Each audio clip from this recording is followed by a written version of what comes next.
बोलने से कुछ नहीं होता है। 1 लाख रुपए खाते के लिए बनारस की जनता बिकने वाली नहीं है। 1 लाख रुपए की जनता और महिलाएं यहाँ की बिकने वाली नहीं है।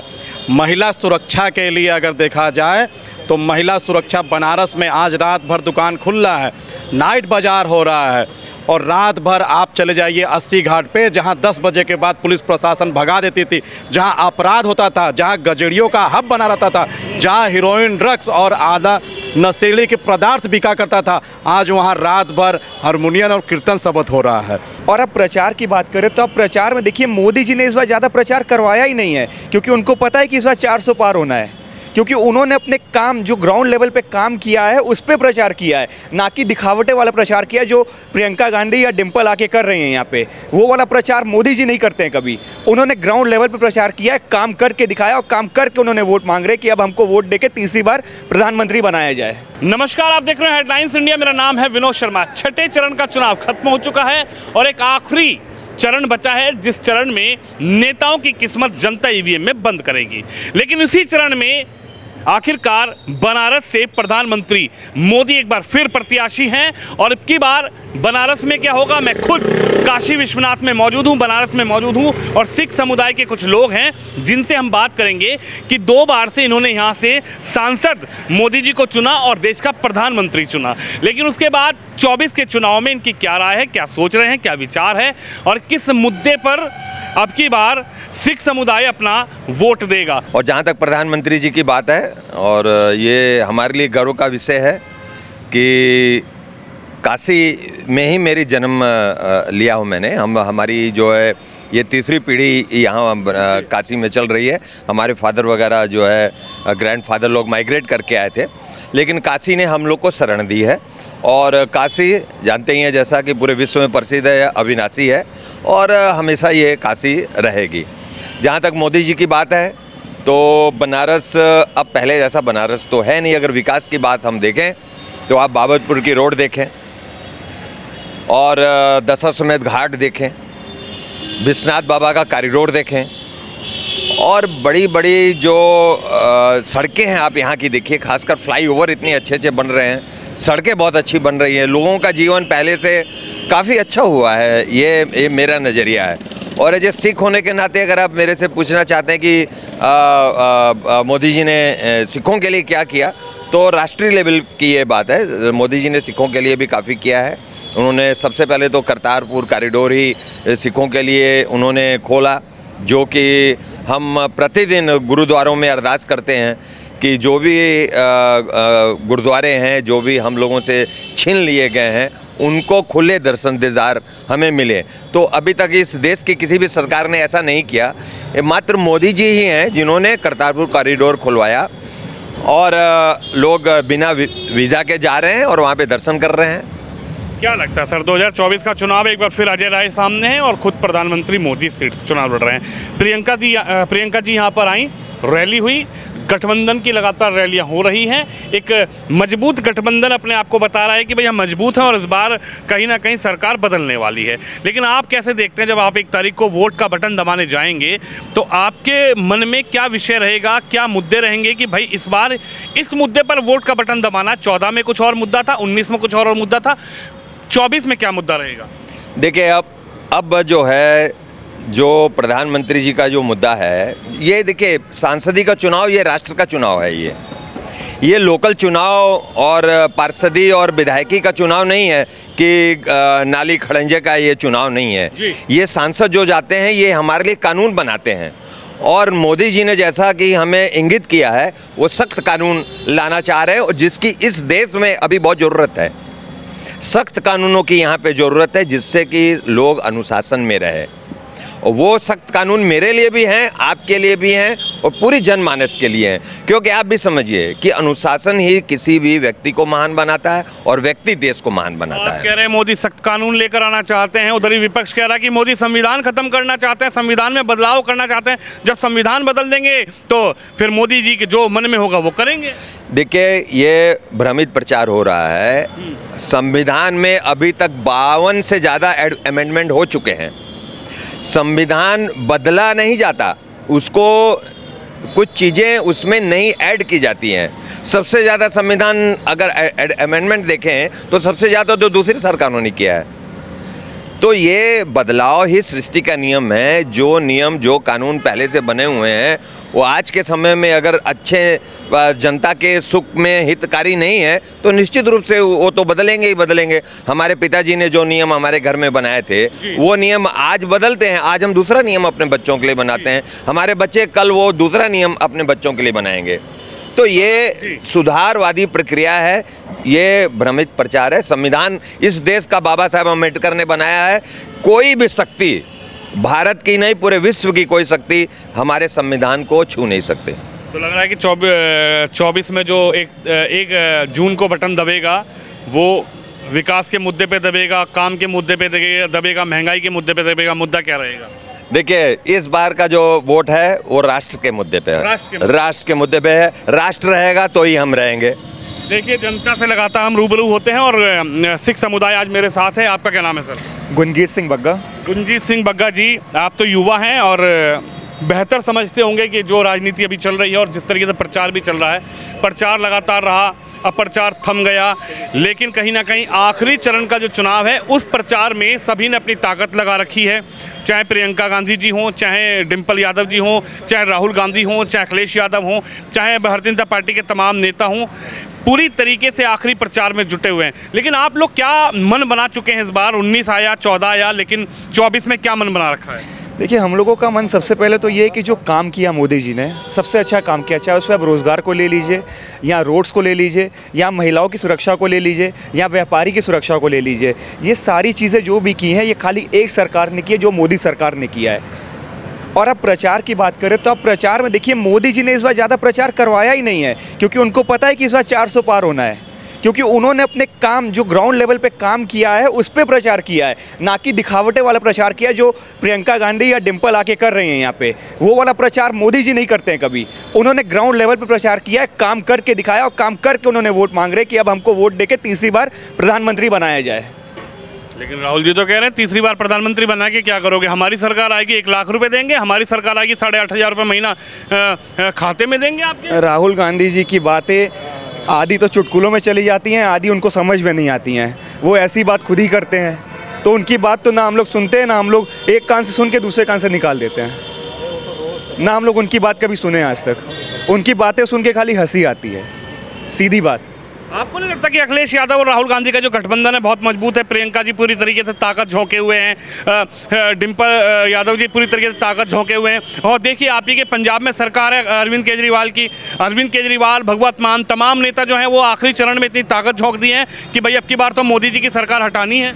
अच्छा, एक बार बताइए, विपक्ष इतनी ताकत क्यों लगाता है? इसलिए लगाता है क्योंकि उसको पता है कि सामने वाला जो है वो शेर है, उसको हटाने के लिए वो अपनी पूरी ताकत लगा रहे हैं। लेकिन पब्लिक जानती है आज के टाइम में जनता बेवकूफ़ नहीं है।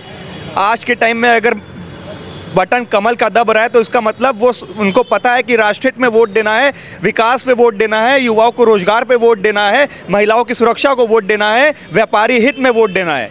सबको पता है। तो आप ये अखिलेश यादव और राहुल गांधी, केजरीवाल, चाहे अन्य जो भी उनके साथ हो, तो उसका क्या फ़ायदा है? कोई फ़ायदा नहीं है इसका, इनके गठन का कुछ नहीं होने वाला है। आप सिखों की बात पे देख लीजिए, एक ऐसे प्रधानमंत्री हैं जिन्होंने 26 दिसंबर को हॉलीडे किया, बाल दिवस बनाया है। आज तक आपने किसी को देखा? राहुल गांधी की कांग्रेस की सरकार थी, कभी किसी ने किया सिखों के लिए? किसी ने नहीं किया आज तक। गुजरात के जामनगर गुरुद्वारे में 750 बेड लगवाए मोदी जी ने। गुरु नानक देव जी, गुरु गोविंद सिंह जी की आस्थाओं को बताया गया, हम लोगों की हर एक सभा में दिखाई दिया गया। आज तक आपने किसी पार्टी को देखा ऐसे करते हुए? ये सिखों के लिए मोदी जी और योगी जी साथ हैं, तो हम सिख क्यों नहीं साथ देंगे मोदी जी और योगी जी का? सिख साथ देंगे। क्या कहेंगे भाई साहब? कह रहे हैं सिख समुदाय के लिए मोदी जी ने इतना किया है, लेकिन वहीं मोदी जी के लिए कहा जाता है कि भैया मोदी जी को जब चुनाव आता है, वोट मांगना होता है, तो गुरुद्वारे में जाकर खीर खिलाने लग जाते हैं। मोदी जी को जब डर लगता है तो गुरुद्वारे में जाके भंडारे में शामिल हो जाते हैं। लेकिन अब की बार ये चलने वाला नहीं है। विपक्ष के नेता कह रहे हैं कि अब की बार सरकार जा रही है। पहली चीज़ तो हर हर महादेव। सिखों के लिए मोदी जी ने जो किया है, जो कि यहाँ के हिंदुस्तान के इतिहास में कभी नहीं हुआ। हर साल जो है वो गुरुद्वारा अपना योगी जी अपने ऑफिस में लगवाते हैं। आपने जो बात अभी बोली है ना कि मोदी जी चले जाते गुरुद्वारे में खीर खिलाते हैं, तो आपने कब देखा राहुल गांधी जाके खिलाया है? आपने कब देखा अखिलेश यादव गुरुद्वारे जाके लंगर खिलाए हैं? कभी किसी को आपने देखा जाते हुए गुरुद्वारे में ऐसे? कम से कम मोदी जी हमारी आस्थाओं के साथ तो जा रहे हैं, हमारी आस्थाओं को मानते तो हैं, हम सिखों की चीज़ें देखते तो हैं। आपने अखिलेश यादव को देखा कभी गए? राहुल गांधी कभी गए? केजरीवाल कभी गए? नहीं गए आज तक। कभी लंगर बरताया उन्होंने? नहीं बरताया। वो तो कह रहे हैं जैसे पंजाब में सरकार बदली ऐसे देश में सरकार बदलेंगे। अरविंद केजरीवाल अब की बार कट्टर ईमानदार नेता को मोदी जी ने जेल में भेज दिया। पंजाब को देख लीजिएगा, बदल जाएगी इनकी सरकार वहाँ पे। अभी आप देखिएगा, बस थोड़ा टाइम रुकिए, उसके बाद देखिएगा भाजपा वहाँ पे नहीं आएगी तो नाम बदल दीजिएगा मेरा। आप क्या कहेंगे सर, 24 के चुनाव में आखिरकार सिख समुदाय अब की बार सोच क्या रहा है, उसका मन में है क्या? सिख समुदाय तो जो सोच रहा है अलग की बात है, और आएंगे तो मोदी जी ही आएंगे, तो मोदी जी आएंगे और अच्छे वोटों से आएंगे, 400 पार लेके आएंगे। क्यों आप लोगों को विश्वास नहीं हो रहा अखिलेश जी पर या राहुल गांधी पर, प्रियंका दीदी पर, सोनिया गांधी जी पर? इन लोगों पर विश्वास नहीं हो रहा आप लोगों को? ये तो कह रहे हैं 10 साल मोदी जी ने ऐसी सरकार चलाई कि सबको परेशान करके रखा। GST लगा के व्यापारी परेशान, महिलाएं परेशान, महंगाई के चक्कर में सब लोग परेशान हो गए। अब की बार बदल दीजिए सरकार। ये तो कन्फ्यूज़न करने वाली बात है पब्लिक को, और सच्चाई तो ये है कि 10 सालों में जो इन्होंने काम किया, कार्य किया, वो दिखता है, और जो दिखता है वही बिकता है। तो ये भरमाने से पब्लिक मतलब जो है गुमराह नहीं हो जाएगी। तो हकीकत में तो यही है कि इनका जो काम दिख रहा है, और इन्होंने जो अभी किया है वो तो अभी आने के बाद और क्या करेंगे वो तो अलग की बात है, लेकिन जितना इन्होंने कर दिया है ये भी बहुत है, बहुत है। तो लग रहा है कि 24 में लाने के लिए आप वोटिंग करेंगे कि या फिर प्रधानमंत्री मोदी को हटाने के लिए वोटिंग करेंगे? लाने के लिए वोटिंग करेंगे। 24 में भी आएंगे, अच्छे वोटों से आएंगे, 400 पार आएंगे। बनारस बदल गया क्या? बनारस बहुत बदल गया, पहले से बहुत ज़्यादा विकास हो गया। रोड को ले लीजिए या हॉस्पिटल को ले लीजिए या कॉलेज को ले लीजिए, हर चीज़ में मतलब बदल गया है, बहुत परिवर्तन आ गया है। क्या बहुत कहेंगे आप? तो युवा हैं, युवाओं के लिए तो बड़ी स्कीम चलाई है, ठकाठक खटाखट वाली स्कीम चल रही है राहुल गांधी जी की। बोल रहे हैं 4 जून को वोटिंग होगी, 4 जून को रिजल्ट आएगा, 1 जून को वोटिंग होगी, और उसके बाद जून के बाद अगले महीने ठकाठक 1 लाख रुपए खाते में। बोलने से कुछ नहीं होता है। 1 लाख रुपए खाते के लिए बनारस की जनता बिकने वाली नहीं है। 1 लाख रुपए की जनता और महिलाएं यहाँ की बिकने वाली नहीं है। महिला सुरक्षा के लिए अगर देखा जाए तो महिला सुरक्षा बनारस में आज रात भर दुकान खुला है, नाइट बाजार हो रहा है, और रात भर आप चले जाइए 80 घाट पे, जहां 10 बजे के बाद पुलिस प्रशासन भगा देती थी, जहां अपराध होता था, जहां गजड़ियों का हब बना रहता था, जहां हीरोइन, ड्रग्स और आधा नशीले के पदार्थ बिका करता था, आज वहां रात भर हारमोनियम और कीर्तन सबत हो रहा है। आज रात भर 80 घाटों पे आप चले जाइए, युवा भी आज वहाँ पर रात भर बैठ रहा है, और लड़कियाँ भी सेव हैं। ये 80 घाट की बनारस की मैं बात बता रहा हूँ। 1 लाख में 2 करोड़ रोजगार तो नहीं दिए, 15 लाख रुपए खाते में तो नहीं दिए। हमारी सरकार आएगी तो नौकरी भी देंगे। 15 लाख की बात भरमाइए मत, 15 लाख की भरमाइए मत। 15 लाख की बात ये था, मोदी जी ने ये बोला था कि अगर ये पैसा, जो पैसा विदेश में, जो फॉरेन में जमा है, अगर ये हो जाता है तो सबके खाते में 15 लाख आ जाता है। उन्होंने ये नहीं कहा था कि 15 लाख बांटूंगा, उन्होंने ये एक उदाहरण दिया था। जो विदेशों में पैसा, इसके पहले सरकार किसकी थी, इसके पहले सत्ता किसकी थी, उसी का पैसा जमा है। ये भाजपा सरकार का पैसा नहीं जमा है। जो इसके पहले जिसकी सरकार थी कांग्रेस की, वो फॉरेन में जमा है, और उनको डर है कि मेरी कुर्सी कहीं ना छिन जाए, उनको डर है कि मेरी कहीं कुर्सी ना छिन जाए, इसलिए सब एक हुए पड़े हैं। उनको डर है इस बार कि मेरा सत्ता परिवर्तन कहीं नहीं हो जाए, तब आज सारे पार्टी एक हुए पड़े हैं। राहुल जी तो कह रहे हैं अब की बार मोदी जी की कुर्सी खिसकती हुई नजर आ रही है पूरी भाजपा को। ये देखिए, 4 तारीख को बनारस में चुनाव है, 4 तारीख को रिजल्ट आएगा, 1 तारीख को बनारस में चुनाव है। उसका नतीजा मैं दुनिया भर की बात नहीं कहूँगा। सिख समुदाय बनारस की जनता और सिख समुदाय सीधे सीधे कमल पे बटन दबाएगी। ये पूरी जनता तय बना ली है और मूड बना ली है, और अब की बार भाजपा सरकार, अब की बार भाजपा सरकार एकदम पूरा फुल मूड है। और मैं आपको बताना चाहूँगा, जैसे आपने भाई साहब से एक प्रश्न पूछा अभी कि GST, आप ये बता दीजिए पहले कहाँ नहीं चोरी होती थी? RTO ऑफिस में चोरी होती थी, टैक्स की चोरी होती थी, राजस्व की चोरी होती थी, नगर निगम में राजस्व का चोरी होता था, और बहुत जगह और बहुत सारी चोरी होती थी। ऑनलाइन से चोरी होना बंद हुआ है, डकैती होना बंद हुआ है, सरकार का राजस्व बढ़ा है। नहीं तो यही होता था, ऑनलाइन नहीं था, कोई पर्चा फाड़ देता था, 15,000 बिल को 500 में लेकर के और आला अधिकारी इसको घूस लेकर के पर्चे को फाड़ देते थे। अब ऑनलाइन है, ऑनलाइन में कोई भी चोरी नहीं होती है, जिसका जीएसटी लगने के बाद व्यापारी खुश है, एकदम खुश है। जी तो कह रहे हैं जीएसटी ने बर्बाद कर दिया भैया उनके कहने से क्या होगा, हम कह रहे, हम जानते हैं कि कौन खुश है। अब भाई जो चोरी करे और वो कहे तो अपनी दही कोई खट्टी नहीं कहता है, अपनी दही कोई खट्टी नहीं कहता है, अपनी दही कोई खट्टी नहीं कहता है, मगर जो कहेगा वही कहेगा खोटी है। तो मैं यही कहूँगा कि जिसको भी है, जो आला जो भी है व्यापारी है, जो अच्छे से काम करता है और जो नेक दिल से काम करता है, वो कभी चोरी नहीं करता है। तो वो चाहता है कि मेरा आटिया जाए, इनकम टैक्स जाए, इनकम टैक्स रिटर्न भरे। चोरी डकैती की बात यहाँ लोग तो करते ही रहेंगे ना भाई, जिसको चोरी करना हो तो कहेगा ही ना, क्योंकि उनको राजस्व का पैसा चोरी करना है। जबरदस्त रैली हो रही है आपके यहाँ पे, प्रियंका जी भी आ रही हैं, डिम्पल जी भी आ रही हैं, राहुल भैया भी आएंगे और अब की बार तो अखिलेश यादव भी यहाँ पर पूरा नज़ारा दिखाएंगे भीड़ भाड़ वाला। भैया भाड़े के टट्टू ला करके काम करवाना, बनारस में लोग लाना छोड़ देंगे।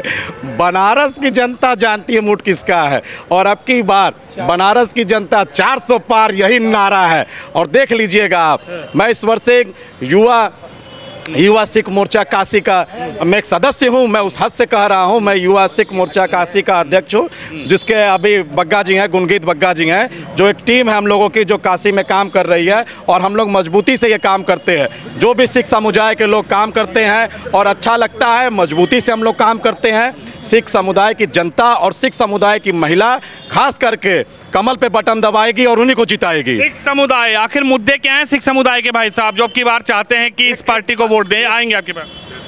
के मुद्दे यही हैं जो हमारे माननीय यशस्वी प्रधानमंत्री जी सिखों के साथ जो कर रहे हैं, बहुत ही अच्छी बात कर रहे हैं। इन्होंने पहले जो बनारस में रोड शो किया, पहले ये पटना साहब गए, पटना साहब जाके जहाँ हमारे 10वें गुरु गोविंद सिंह जी की जब स्त्री वहाँ से आशीर्वाद लेके आए, वहाँ से आशीर्वाद लेके तब यहाँ काम शुरू किए, जो ये सिखों के लिए बहुत ही गर्व की बात है, बहुत अच्छी बात है। और आप बात करते हैं गठबंधन की, सपा और कांग्रेस गठबंधन की बात करते हैं, ये गठबंधन नहीं है, ये महाठगबंधन है। ये ठगबंधन वाला काम करते हैं, ये जनता को गुमराह कर रहे हैं और जनता इनके विचारों में सुनने वाली नहीं, आने वाली नहीं है। अरे वो तो कह रहे हैं अब की बार गठबंधन ऐसा मजबूत बना है कि भाजपा की कुर्सियां हिल रही है, सारे नेता परेशान हैं। तो यही तो मैं बोल रहा हूँ, ये गठबंधन नहीं है, ये ठगबंधन है, ये महाठगबंधन है। ये जनता को ठगने आ रहे हैं, ये ठगना, ये जनता इसमें इनको ठगने में नहीं आने नहीं है। जनता और सिख भाई और मेरे जितने भी यहाँ पर पूरे भारत में रहने वाले सब देख रहे हैं कि कौन पार्टी क्या कर रही है, क्या काम नहीं कर रही है। देखिए कौन पार्टी क्या कर रही है, इसका जवाब तो 4 जून को पता लगेगा। लेकिन सिख समुदाय हूँ आपके पास भैया, सिख समुदाय आखिर क्या सोच रहा है भाई साहब? अब की बार अगर सीधा मुद्दा सिख समुदाय का पूछा जाए तो सिख समुदाय किस मुद्दे पर तीसरी बार यहाँ पर बटन दबाएगा? क्या तीसरी बार प्रधानमंत्री मोदी को आप ला रहे हैं, या फिर सोचा कि भैया 14 में जिताया, 19 में जिताया, लेकिन 24 में हरा दे? मोदी जी का जो कार्य है वो कार्य को देखते हुए इस बार मोदी जी जो है अच्छे वोटों से फिर आएंगे। और सबसे बड़ा कार्य उनका हर चीज़, मतलब अगर विकास के नाम पे देखिए तो कितना ज़्यादा विकास हुआ है। जो इनके 60 साल के कार्यकाल में जो है विकास नहीं हुआ, इनके 10 साल जो इन्होंने कार्य किया, 10 सालों में इन्होंने जो कार्य करके दिखा दिया, वो ज़िंदगी में नहीं कर सकते। वो आएंगे भी ना, कोई पहली बात तो वो कोई आएगा नहीं इनकी जगह, और ना इनके नहीं लगता कि इम्पॉसिबल राहुल गांधी प्रधानमंत्री इम्पॉसिबल। माताजी ने कहा कि बेटा तुम्हें सौंप के जा रही हूँ, इम्पॉसिबल गारंटी है, वो नहीं आएंगे तो नहीं आएंगे तो नहीं आएंगे। अच्छा, एकदम गारंटी है। मोदी 1 तारीख को बटन दबाने जा रहे हैं। 1 तारीख को बटन मुद्दा रहेगा मन में, मुद्दा ये रहेगा विकास का, हर चीज़ का मुद्दा देख लिए मोदी जी को लाना है, और हर जगह हर चीज़ से जो है मोदी जी परफेक्ट है। परफेक्ट। आप क्या करते हैं? सर हम बजाज फाइनेंस में हैं। अच्छा, व्यापार एक तरीके से करते हैं? जी, व्यापार। तो राहुल जी तो कह रहे हैं व्यापारी तो बहुत परेशान है, अब की बार मोदी को हटाएगा तो व्यापारी खुशी खुशी पाएगा। नहीं, ऐसी बात तो नहीं है। कौन बोले हैं? राहुल गांधी जी। कौन राहुल गांधी जी? राहुल गांधी कांग्रेस वाले। ये तो वही कुछ दिन बरेली से प्रत्याशी, वायनाड से प्रत्याशी। अच्छा। तो बस यही है कि अब देखिए, अब जो होता है, अब इसमें तो मोदी जी को ही दिया जाएगा वोट। बशर्ते यही है कि देखिए वो लोग जो भी पार्टी है विल ग्रेजुएट, और बहुत मतलब कि समझिए कि कोई ऐसा नहीं है कि वो अपने ही संतान को या अपने ही पॉलिटिक्स को, अपने ही परिवार को, लोगों को जोड़ रहे हैं। मोदी जी जो हैं वो, उनकी जो पार्टी है उसमें ना हिंदू मुस्लिम सिख ईसाई नहीं देखते हैं, वो सारे के सारे पूरे के पूरे इंडिया को डेवलप करने में लगे हुए हैं। और यही रीज़न है कि आज मेरा इंडिया अदर कंट्री के बहुत आगे मुकाबले में भी कंपेयर कर रहा है। बस ये चीज़ है, ठीक है। यानी आपको लगता है कि आप जब बटन दबाएंगे तो देश को देखते हुए बटन दबाएंगे? जी बिल्कुल, आज देश को ही देखते हुए बटन दबाएंगे, तभी तो अपने देश का शान है। आज मोदी जी अपने देश के शान हैं। क्या कहेंगे सर? भाई ने कहा कि देश को और राष्ट्र को देखते हुए बटन दबाएंगे, लेकिन राहुल जी भी तो राष्ट्रवादी हैं, अखिलेश यादव भी राष्ट्रवादी हैं, ममता बनर्जी राष्ट्रवादी हैं, अरविंद केजरीवाल राष्ट्रवादी हैं। तमाम विपक्षी नेता नहीं लगते आपको कि ये भी राष्ट्रवादी हैं, ये भी राष्ट्र को आगे बढ़ा सकते हैं? ये कभी नहीं बढ़ा सकते हैं। 14 के पहले दंगे आपको याद नहीं है? 14 के पहले दिक्कतें आपको व्यापारियों के साथ याद नहीं है? 14 के पहले महिलाओं के साथ जो गलत चीज़ हो रही थी वो याद नहीं है? 14 के पहले व्यापारी रोड पे घूम नहीं पाता था, रात में जा नहीं पाता था, वो याद नहीं है? 14 के पहले जितने मुकदमे होते थे वो याद नहीं है? ये लोग कैसे बढ़ाएंगे आगे? मोदी जी के आने के बाद सब चीज़ें बदली हैं। मोदी जी ने पूरे भारत को बदल दिया है, भारत के हर एक नागरिक को बदला है, हर एक कास्ट को बदल दिया, हर एक धर्म को बदल दिया है। लेकिन वो कह रहे संविधान भी मोदी बदलना चाहते हैं। संविधान कभी बदलाता नहीं है, उसमें चेंजेस होते हैं। सबसे ज़्यादा चेंजेस किए हैं कांग्रेस की सरकार ने, सबसे ज़्यादा उनकी सरकार में हुआ है। यहाँ तो चेंज होगा। एक बात बताइए, परिवार जब चलता है बाप से, बाप के बाद उनका बेटा आएगा, वो बाप बनेगा, फिर वो चीज़ें बदलेगा। जिस हिसाब से माहौल चलता है उस हिसाब से चीज़ों को बदलना पड़ता है। अगर आप अपनी सोच 1984 की रखेंगे, 1990 की रखेंगे, तो आप आज की डेट में जी नहीं पाएंगे। तो उसी की तरह अमेंडमेंट करना पड़ता है संविधान में। ये नहीं होता है कि आप 1 तारीख को बटन दबाने जा रहे हैं तो बिल्कुल विचार बना लिया है? मैंने 1 तारीख को क्या आज ही बना लिया है कि 400 पार है इस बार। 400 पार? एकदम 400 पार जाएगी। अब सिख समुदाय अब की बार 400 पार करने की तैयारी में है या फिर नाराज है? बिल्कुल है। क्यों? देखिए इसके पीछे रीजन क्या है। जो किताब से पन्नों को हटा दिया गया था, गुरु गोविंद सिंह जी के बच्चों की बलिदानियों को किताब से हटा दिया गया था, उस किताब को फिर यही उत्तर प्रदेश सरकार, योगी सरकार जी ने इसको लाया है और सब बच्चे को ये फिर से उस किताब में पढ़ाया जा रहा है। हम लोग तहे दिल से धन्यवाद करेंगे उत्तर प्रदेश सरकार को, योगी जी को, जो उन्होंने इतना अच्छा काम किया है। और जो मजबूती से हम लोग सिख समुदाय को गर्व ये होता है कि योगी जी कहीं भी जाते हैं, जैसे गुनगीत जी हमेशा कहते हैं, योगी जी कहीं भी आ, योगी और मोदी जी हमारे जाते हैं तो वो पगड़ी बांध के जाते हैं और वहाँ पर गुरुद्वारे में लंगर चलाते हैं। इस चीज़ का भी हम लोग को गर्व होता है। अभी पटना साहिब गए थे, वहाँ पर भी किए थे, तो इस चीज़ का भी गर्व होता है कि हमारा भी कोई नेतृत्व करने वाला है। तो यानी आप मानते हैं कि अब की बार बिल्कुल बिल्कुल 400 पार क्या, आप वो तो पता चलेगा, 400 बेसी आएगा, 400 क्या 500 पार आएगा। ये देख सकते हैं आप, 1 जून को यहाँ चुनाव होना है, आखिरी चरण का चुनाव बाकी है, लेकिन इस चुनाव में यहाँ के सिख समुदाय क्या विचार कर रहे हैं, किस मुद्दे पर बटन दबाने की राय अपनी रख रहे हैं, तो आप भी इस खबर पे, इस वीडियो पे अपनी राय जरूर रखिए। कैमरामैन अंकित के साथ विनोद शर्मा, काशी से।